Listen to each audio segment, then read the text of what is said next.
Savera mukanya mufite ikiganiro Showbiz Today ariko mbere yuko mukinjiramo muraza kugaruka kuki turaza kugaruka kuri byinshi by'umwihariko itsinda rya Black Diamond ni itsinda rikomeye cyane bageze mu gihugu cy'u Rwanda mu mpera z'icyumweru gishize n'abasore babiri bahariya muri Afrika y'Epfo bakaba baraje bitabiriye igitaramo kimurikirwamo imodoka akaba rero ari aba DJ babiri bakomeye cyane ariko kandi byamaze kwemezwa ndetse Bruce Melody yashyize amashusho kuri Instagram yiwe agaragaza ko bari muri studio ndetse bari gukorana indirimbo izagaragara kuri album ye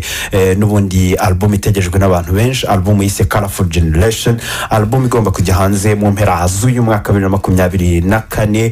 Black Diamond bahuriye muri studio na Bruce Melody mu gukorana iyo ndirimbo ariko kandi ari producer ukomeye cyane witwa Phantom muri Nigeria yakoze ku ndirimbo zitandukanye ndetse na Element Ele namwe mu bagaragaye bari kumwe muri studio nyine bakorana kuri iyo ndirimbo hanyuma ariko kandi witwa Mr Kagame agiye gukina hanze album ye ni album avuga ko mu by'ukuri yakozwe n'abahanga batandukanye hari nk'indirimbo yise Amakash iyi ndirimbo igomba kujya hanze ni indirimbo avuga ko yanditswe na Bruce Melody ndetse na Diplomat n'uwitwa Hollybeat akavuga ati nanjye ubwanjye ni indirimbo igomba kujya hanze ku itariki 8 z'ukwezi kwa 8 uyu mwaka wa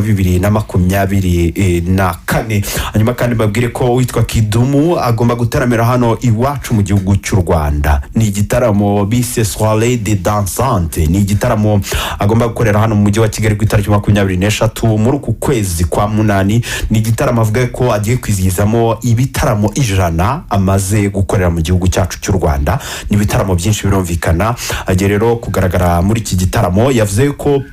aribyo ari gukora yaba ari Burundi ndetse no muri Kenya ati mbishoje tuzahurire mu mujyi wa Kigali igihugu nkunda cyane hanyuma tubashe gutarama ariko kandi muri Kenya hari serukiramuco rikomeye cyane ryitwa Raha Festival iri serukiramuco rero rikaba riherutse kuba mu mpera z'icyumweru gishize ndetse witwa Ruga niwe wagaragaye ku rubyiniro kuri ubu ngubu bamaze gutumira witwa Alikiba ni igitaramo giteganyijwe kuba ku itariki 30 ndetse no ku itariki 31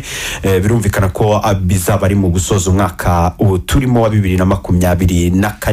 hanyuma ariko kandi hari amakuru avuga ko witwa Snoop Dogg ngo yishyuwe ibihumbi 500 by'amadolari y'Amerika kugira ngo amenyekanishe imikino ya Olympique ayo mafaranga yakiraga buri munsi mu minsi y'imikino ya Olympique imaze abivuga ko rero mu by'ukuri amaze korera yo amafaranga menshi cyane hanyuma ariko kandi witwa Rihanna Fentrobi yagiye Barbados ahangaha ni wabo ndetse arubahwa cyane muri uyu mujyi akaba mu by'ukuri muri ibyo birwa rero hari kuba ibirori bikomeye cyane byo kumenyekanisha umuco uyu Rihanna Fentrobi akaba ari umwe mu bagaragaye yambaye mu buryo budasanzwe atembera muri festival iri kubera hariya mu birwa bya Barbados hanyuma ariko kandi witwa The Game aravuga ko yiteguye kwibaruka ati mfite imyaka 44 nibyo ati ariko mwibuke ko na Jay-Z yakiriye umwana kuri iyo myaka ati rero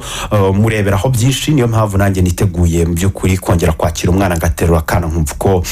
kamera ati ni bimwe mu byo nkiza imbere muri iyi minsi kandi mu by'ukuri uko byamera kose nzabigeraho hanyuma ariko kandi babwire ko Eminem uyu ngo yarutse gushyira hanze album ndetse ubu ngubu niyo album ikunzwe cyane ku isi yatangaje ko kuwa gatandatu hazaba ari kuwa gatandatu ku itariki 7 z'ukwezi kwa 12 azataramira hitwa Abu Dhabi ati ndaje mu by'ukuri tuzabasha gutarama ariko kandi sinasoza ntabwiye abantu kwitwa Kenisol yateguje indirimbo azaba ari kumwe n'uwitwa DJ Neptune uyu nguyu no mu DJ ukomeye cyane hara muri Nigeria ni indirimbo rero avuga ko mu by'ukuri igiye gusohoka mu minsi mikeya iri imbere ni indirimbo yise No One ni indirimbo yakozwe ikorewe muri 155 AM ubwo hamwe n'ibindi byinshi turaza kuba tubigaruka mu kanya gatoya yego guhera saa 7 zuzuye icyo kiganiro kirabageraho dusi wakoze cyane nawe wakoze cyane